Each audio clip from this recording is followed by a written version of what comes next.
What up, though, family? A lot of our earlier conversation was focused on how we function in healthy conflict and healthy relationship. And we talked about sometimes we can villainize, demonize the person that we're in conflict with and how that's not healthy in most cases. But there are real cases where the person that we're in relationship with actually has victimized us, where it doesn't feel like we're dealing with a situation where reconciliation is possible, or where we're not sure. In your fifth sermon in the series, you talked about a barrier to rooted relationship being calluses of the heart. Talk to us about the differences between scabs and calluses. Oh, yeah. So I opened the sermon with this illustration, differentiating between, both are actually defense mechanisms of the body. That you get a scab, you fall, you scuff your knee on the concrete riding your bike or something. You see a little blood, and give it a few minutes, it's going to scab over, right? But that's temporary. And what happens over time is, your scab comes, it closes up the wound, gives the body a chance to heal that scar there and to create some new tissue and things like that. And when it's ready, it falls off, and over time is good as new. But a callus, on the other hand, if you some people get calluses because they maybe work manual labor, work with their hands. You think people that maybe work in a plant and they're constantly, say, handling metal or something like that. What the body does is that it sees, okay, we're having this constant friction, contact, pain. And so what it does, it just creates more and more tissue, more and more skin, and it hardens and it hardens and hardens. And the purpose is very simple. The body, it's amazing how the Lord made us in divine design. The purpose is for it to essentially deaden and numb that spot so that you can continue to do that work without pain. And so I try to compare that and apply it to the heart, and to say that when it comes to relationships, when we have, because you're absolutely right. And I want to be really clear. There are times when you really are a victim. Somebody really is being abusive.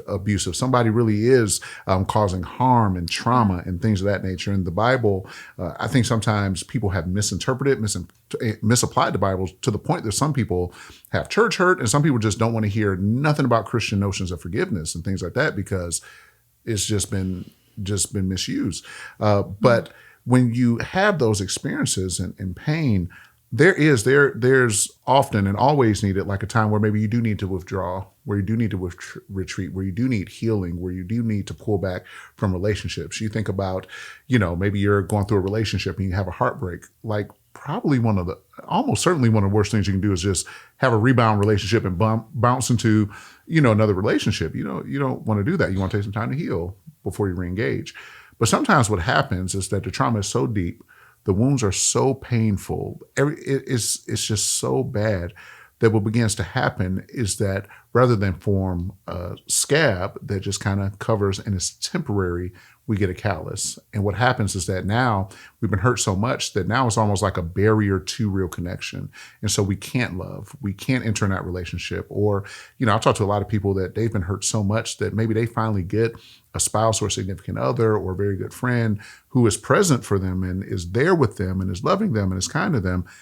And they just can't feel or reciprocate because they've just put up so many walls, so many defense mechanisms that now they just can't feel anything.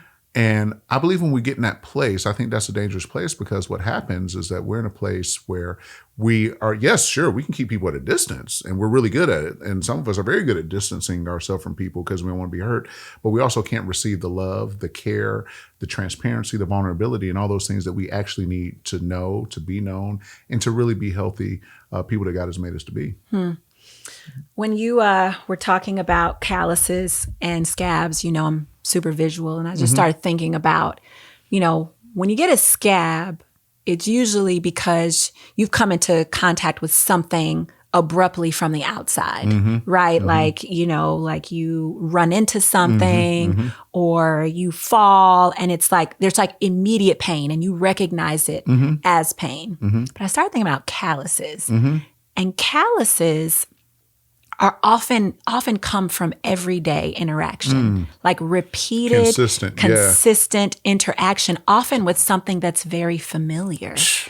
And I just started I should have thinking on that on the sermon, so I could have said that, because that was that's why dope. that's why we got the podcast. That's why I got it, because that's a whole nother sermon. I got to preach it again. Well, I mean, you can preach it right now. Yeah. But I mean, I just really started thinking about the difference, and I've talked about this in with my counselor as well, about like the repeated interaction with something familiar, and how oftentimes our calluses come from family trauma, like repeated, like oftentimes not abrupt things coming, not a fall, not something that feels like obviously abusive or obviously painful, but just repeated pricks in one area that have created layer upon layer where we don't even know we have a callus there, and we might not have even identified it as a wound.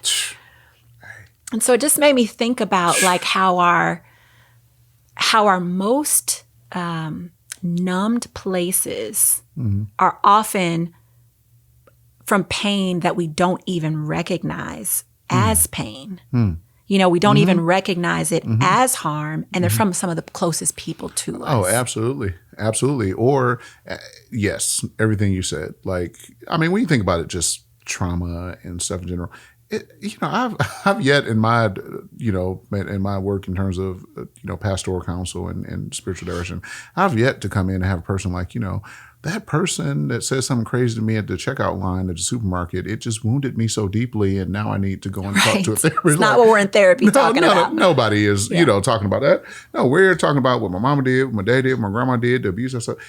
I mean, like, the picture you painted is exactly what happens.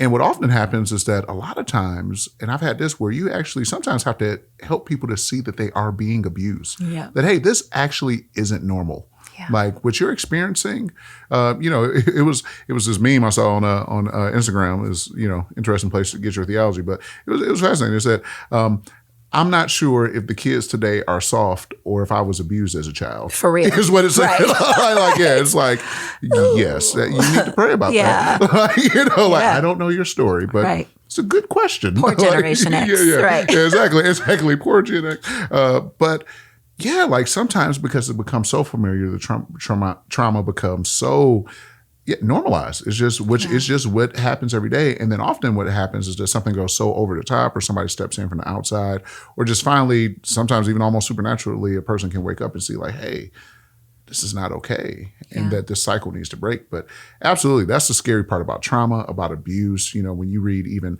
numbers and statistics on, for example, children that are abused and things like that, it's rarely the dude in the creeper van at the. I mean, you get those instances, but those are actually a small percentage. It's normally the teacher at the school, or the assistant, or the coach, or somebody who works in close proximity, who over time grooms and gains the trust. And then what's so nefarious about people who do things that abuse is that they actually attack the very mechanisms that got placed in us to build connection and to gain trust, and they wound them and cause dehumanization in the process. And create numbness.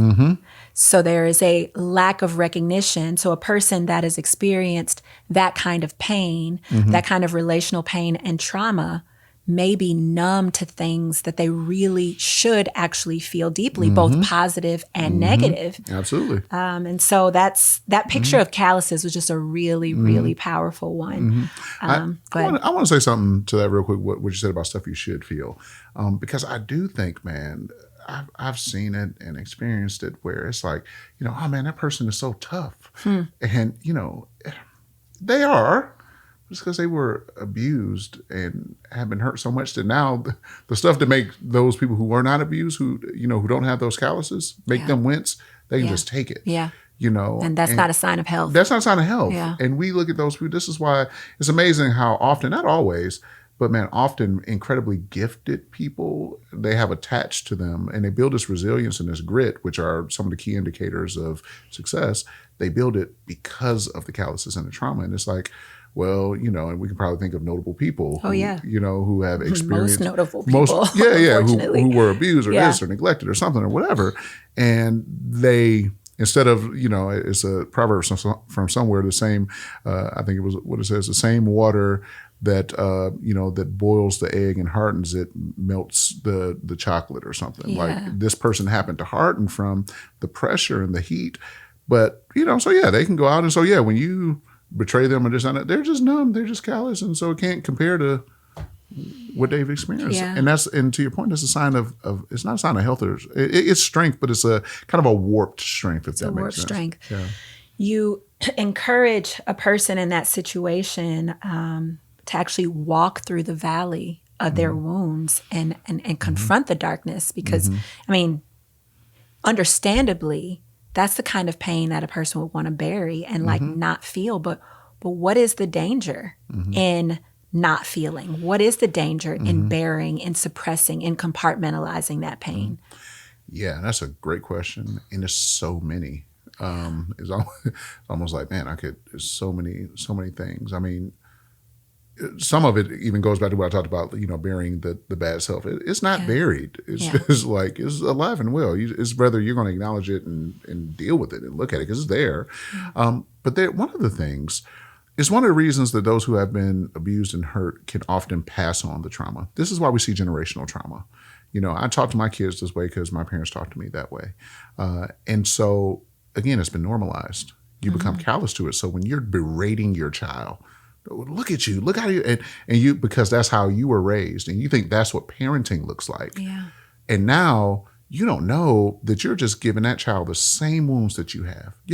I mean, this is exactly why we see. And you're numb to their pain. And you're numb to their pain. So you're telling them, man up, woman, don't cry. That's where we get to the little boys. Don't cry. And the girl, you get all this stuff because now you're numb to your own pain. You're numb to their pain, and you're just perpetuating it. And it goes through generations. And so one of the most horrible outcomes of not dealing with this stuff and hiding it is that you are almost doomed to almost certainly perpetuate it. And I mean, how many times have we heard stories of people who say, and they oftentimes we wake up to it too late, right? I looked at myself and I had became my mother. I had became my father. I had become that person. Yeah. I had become the thing I hated.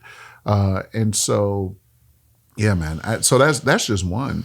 And the other thing is that as we continue, when we're dealing or don't deal with these calluses, it makes us unable to receive the love that we deserve. This is why people can, I mean, we've all seen and experienced it, where people, like, how do they keep ending up with a person like that over and over again?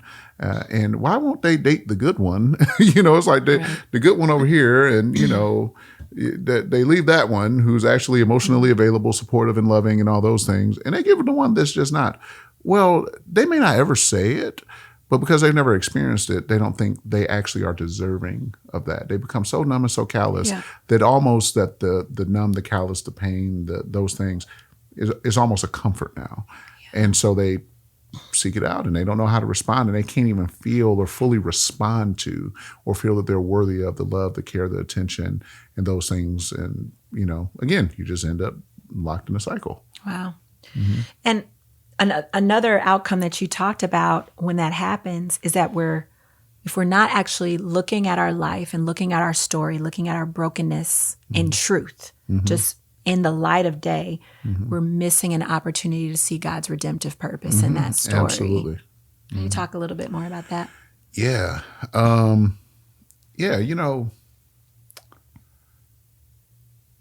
really think, I think about my own story, and I won't go into all the, that's another podcast for another day, the deep details of that, but there are things about it. I mean, I've said to my therapist, like, I did not ask for this. I didn't sign up for this. Like, it wasn't like I was in heaven. I was like, okay, hey, which family you want? Give me the well-adjusted, middle-class family in Chesterfield. It's like, no, I landed where I landed, and that wasn't all bad. There were great things about my family, but there are also some deeply challenging things. And, feeling like, man, this isn't what I wanted. This isn't what I asked for. And so now I want to hide it. I want to bury it. I want to, I just want to do away with it. And I want to, and sometimes we can hide that behind Christianity, right? All things become new and so forth. Yes. And that's true. Like, I believe I preach the gospel every week. I do my very best to point people to the redemptive power of Jesus Christ. But Jesus, he didn't circumvent the cross. He went through it. He went through it. He went through it. And so, when I look at my own pain and these things that happen from our background, man, we want to skip the cross and just go to the burial. We just like, hey, forget the crucifixion. We just going to put him in the tomb for 3 days. Glorious day. And we going to shout on the third day, he got up, and we're going to do all that. But like, no, he had to get the cross and the thorns and the cat o' nine tails and all that stuff. And, I think that when we look at the proclivity to not deal with it, what we actually do is we deny God's sovereignty. And we just say like this pain, this hurt is so bad that, and some of us are just scared to face God with it. We're scared to take those questions to God and answer or wrestle rather, because man, some of those things that we have experienced is so deep. It's hard. Like, okay, God, you're good. Yeah. You're sovereign and you allowed it. You allowed it. Yeah. I mean, and that's real stuff. It's real.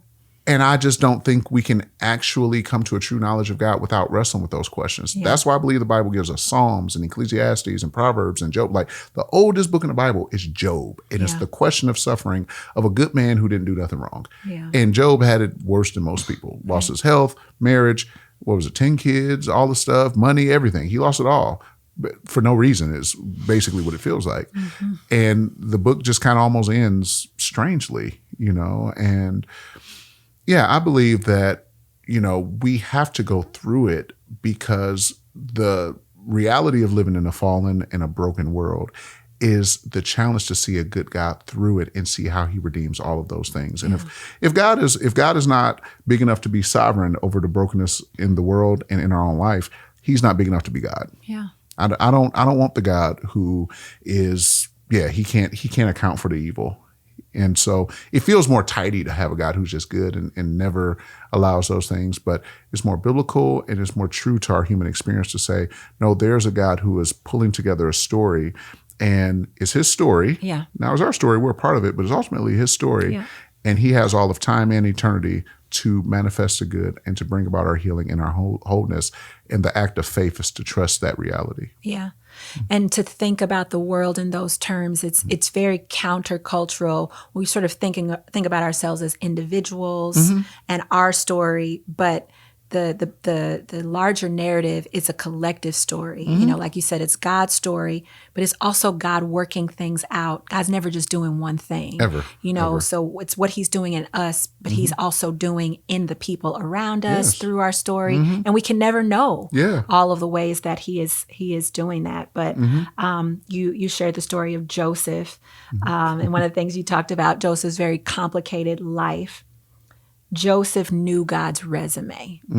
He talked about the fact that Joseph had seen God bring about deliverance. Even though he had horrible, abusive situations occur to him, he'd also seen God's hand. And because he knew God's resume, he believed that God would work all things together for good. And he could have never imagined that the story would have ended the way that it did. But he was trusting a God that was outside of time and space and his personal story.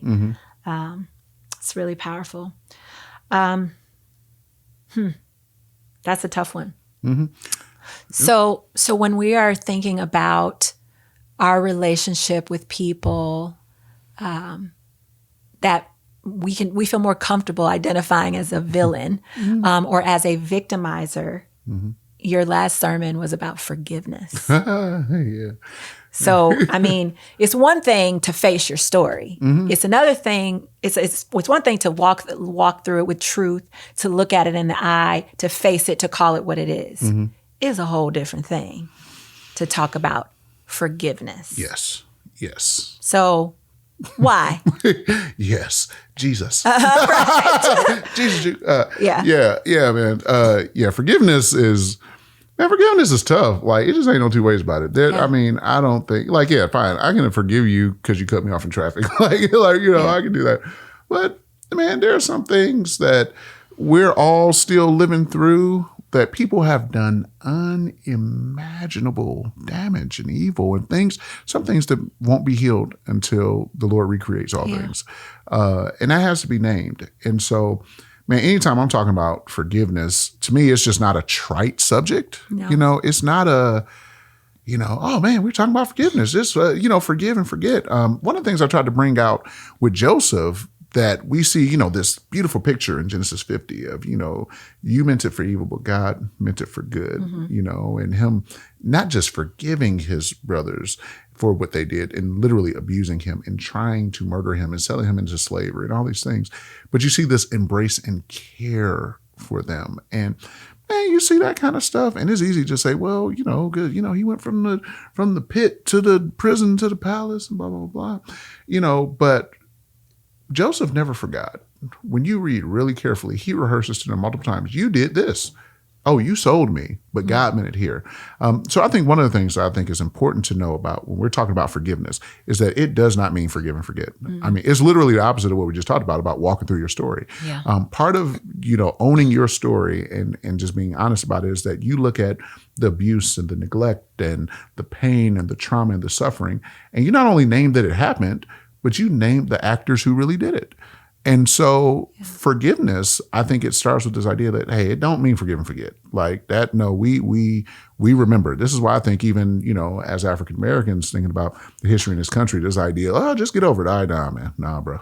Yeah. No. It doesn't work like that. Like you need to remember. You think about how many times you see the word remember in scripture. Yeah. And so we have to remember it's not a call to forget, but forgiveness, what it is a call to transcend. Mm-hmm. And I believe forgiveness is necessary. I've personally wrestled with God because there was some stuff because sometimes forgiveness can feel unjust is ultimately what the problem is. Yeah. It doesn't feel right. Yeah. It's like, I'm just going to let them get away with this. And this is where faith comes in, because what I have to trust is that justice is going to be served. This is why I try to tell people all the time, people want to say, oh, God is love. God is love. God is love. He is.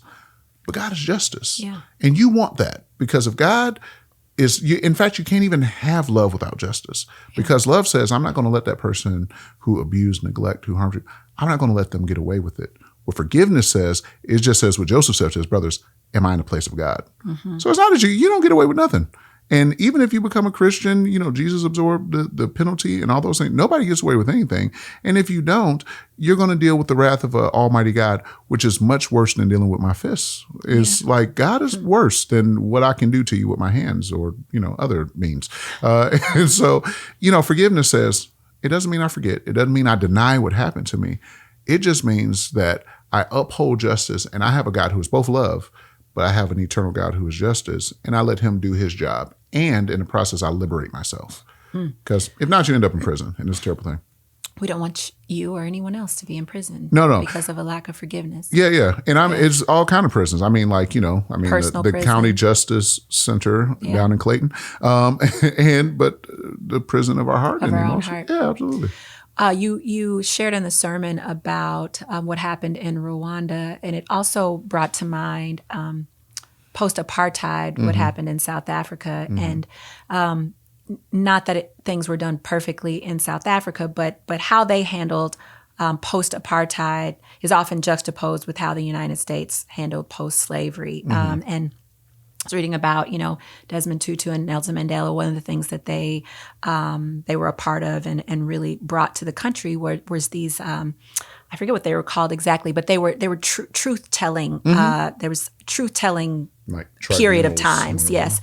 Yeah. And during those periods of time, those that were victimized were invited and encouraged to talk about what had happened to them and talk about the impact and talk about the very real cost of that pain. And I think that that's something that obviously we in the United States have a really hard time with. We do. But it just is a picture of how that acknowledgement and the reality of truth is such a prerequisite to true, certainly reconciliation, but even forgiveness is difficult when you aren't able to truly acknowledge what has actually taken place and what the real cost of that is. Yeah. Like naming the pain and also naming what should be the penalty. Yeah, absolutely. For inflicting that pain. Absolutely.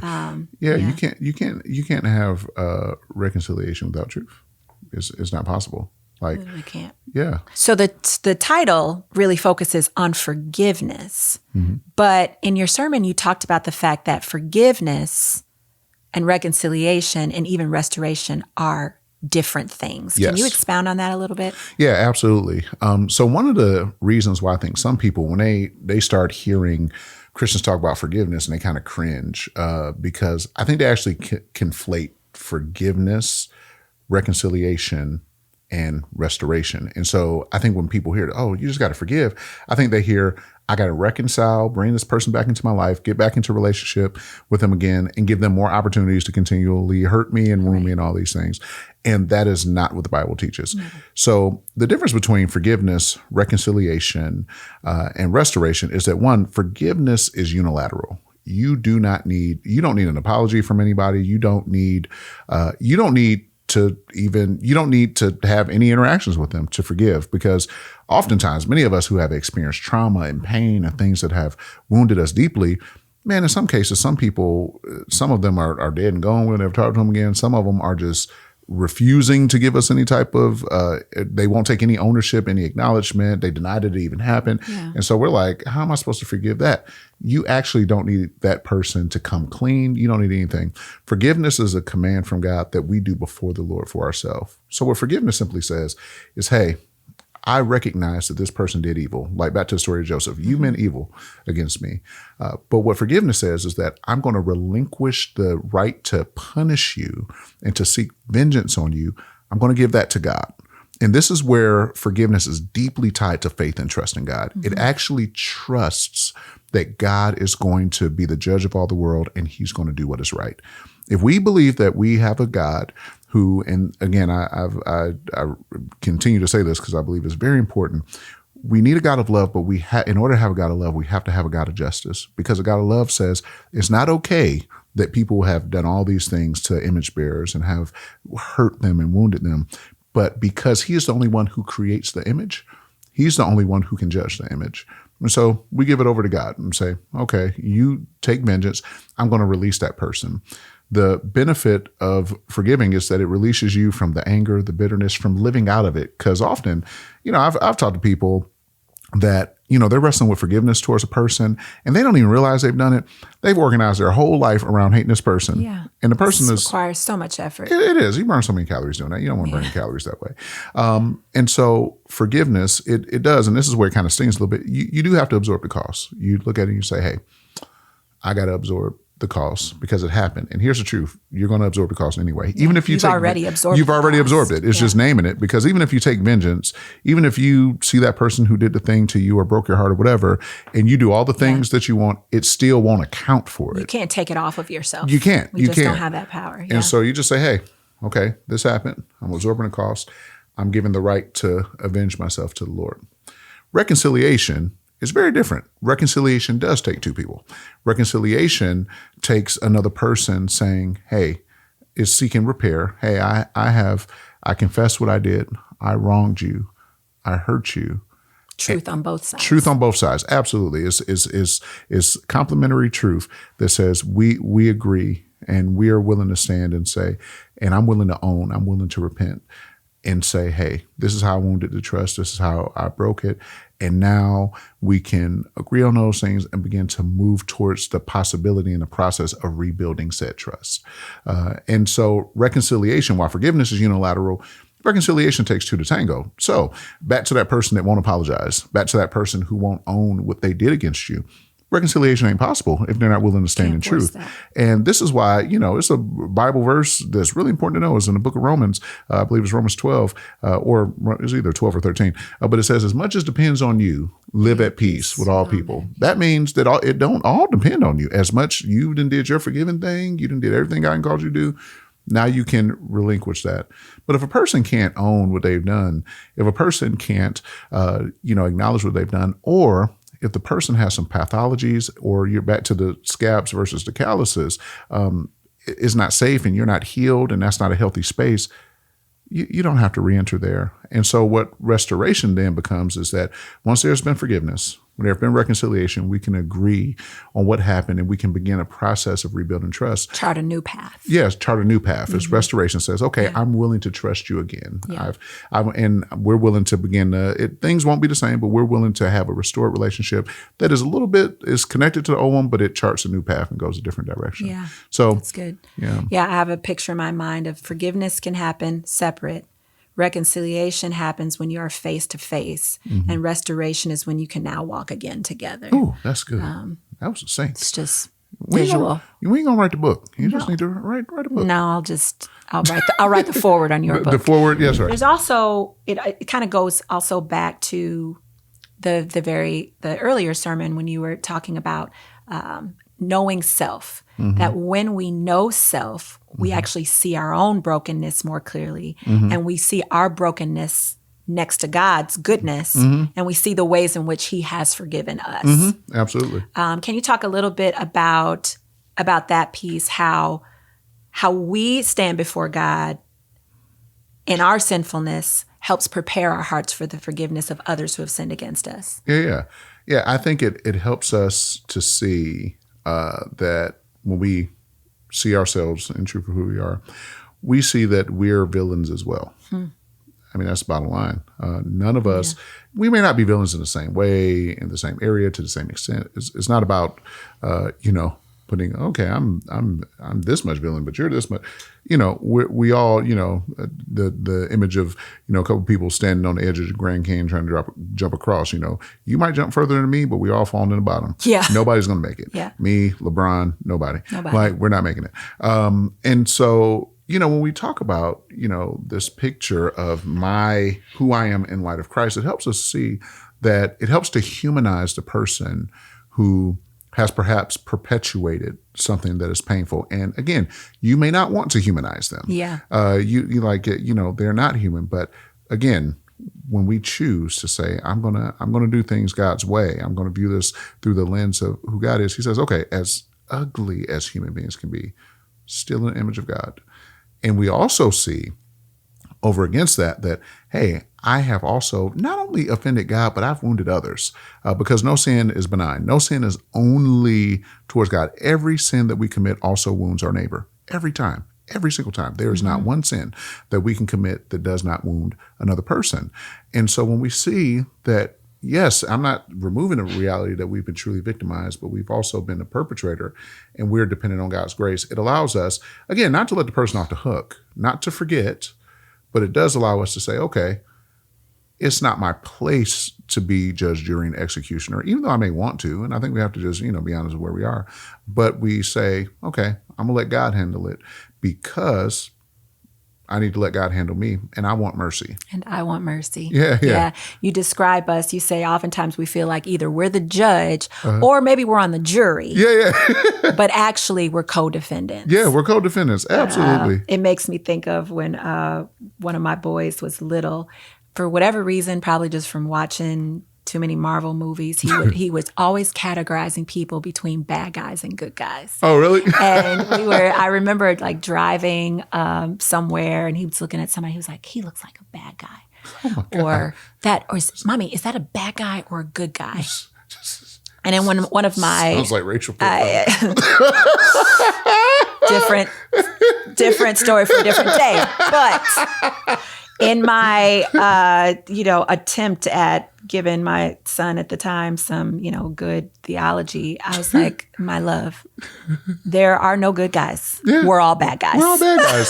And he kind of looked at me. I'm like, oh, he's probably too developmental. He's probably not developmentally in the right place to understand that. That reformed theology. I did. We're all broken in sin. All broken. Shaping in iniquity. But it was so true. Like that young, he was trying to make sense of the world between the good guys and the bad guys. Yeah. And don't we do it as adults? All the time. Like, you hear people describe, such and such, he's a really good person. Yeah. He's a really good person. And what we're really looking at is the difference between people who have learned to exercise self-control over the bad guy inside of them. Absolutely. And those that haven't. Yeah. But, or the bad guy just is manifests in socially acceptable ways. Also that. Like, because, you can mask, you can indulge in ways that look you can adapt. You can mask in ways that are just profoundly maladaptive, like addiction and compulsory behaviors.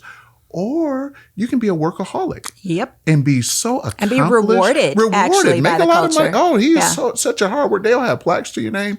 You neglected your whole family, neglected your health. And, it's interesting what you said, the good and the bad guy thing, because what I actually thought about when you was talking about Marvel and how it's not as clean as it looks is Killmonger. Oh, yes. Like, oh, yeah. Oh, yeah. I think everybody... we was all a little sad when Michael B. It's true. When he died. Like, it's like it made him complicated. It did. He was a complex character because you're like, okay, this dude saw his dad murdered by his uncle and then flew away. Yeah. In a airplane, in a spaceship, really, and left him in, where was they, Compton or something, like wherever they was. Looked like Compton. Yeah. It just flew away, and he lived the rest. And then he just grew up. What did you think he was going to do? And he was a complex character, and we're all complex characters. It's just not as. It's none of it is as neat. I mean, that's what makes reality so complex. Is and just so inconvenient because we want black and white, binary, just like you say, bad guys and good guys, and it's just so much more messy. But we want black and white when it comes to other people, but we want all the gray all when it comes nuance. to ourselves. Yes. We want all the nuance, and it really speaks to how, like you said, we want God's mercy and grace to be lavished upon us, but we want God's justice when it comes to other people. But only in God's ultimate wisdom does he know how to balance both. And if he's a merciful God, if he's a gracious God, then he is universally so. Absolutely. And it's really about whether or not we accept that grace. And so kind of a weird question that I have to sort of end with. As I was listening, I was thinking about, like, what does the secular culture say about forgiveness? And I think that forgiveness is a generally encouraged thing, but it's more for the purpose, I think, of like self-preservation and when you are unforgiving, it eats away at your own joy and your own peace, and so forgiveness frees you from that weight. But Christianity takes it a step further. And it talks about really either absorbing the cost, passing that cost onto the Lord. And it talks about grace and mercy. So it really got me thinking, like, if you have not experienced the grace of Jesus Christ, are you actually able to forgive? Wow, that's a great question. If you have I didn't answer it, but I was thinking about it. Yeah, that's a good question. If you haven't experienced the grace of Christ, can you actually forgive? I'm gonna take a stab at it. We'll see how it goes. Let's see if it don't go right. I have Minister Word edited out. Just put some more taco eating in there. Here's what I would say. I would say yes, you're capable of it because human beings are made in the image of God. All human beings, Christian or not.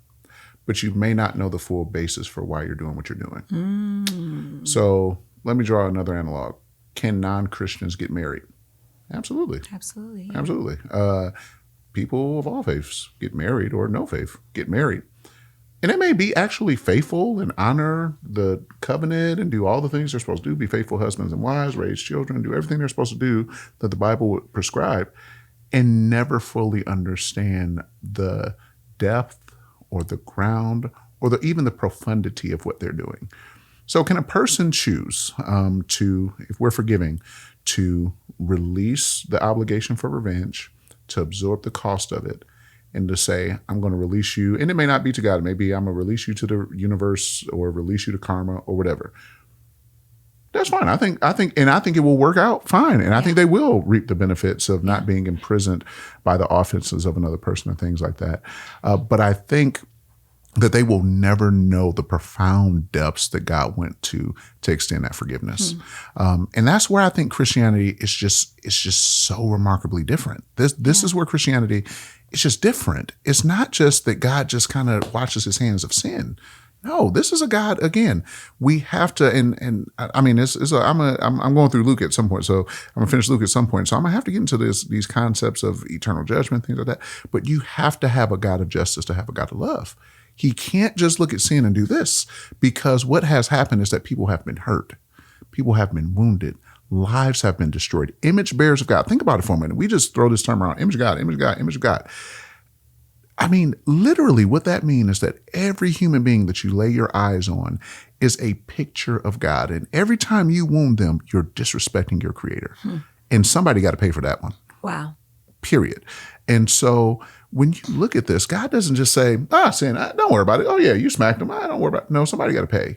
And what Christianity says is that somebody got to pay. And God loved us so much, he simultaneously wanted perfect justice, which his character demands, because the wrongs have to be made right. But his love demands that he wanted relationship with us. And so what Christianity says is that God himself takes on the full weight of sin so that we, all of us, so we can experience his love, his grace, and his mercy. And then out of that as the grounds of how we live, of our identity, of everything, now we extend forgiveness because it's been so profoundly extended to me. I think that's different than a God that just says, don't worry about it. I think the God who says, no, I go through suffering, I go through the valley of the shadow of the death in order to experience and to embrace and to bring these fallen image bearers of mine back into relationship with me. And now it says, because you have tasted so deeply of what perfect love, perfect connection, perfect healing, perfect reconciliation, what all that looks like, now go and do likewise. So can a non-Christian do it? I think they can.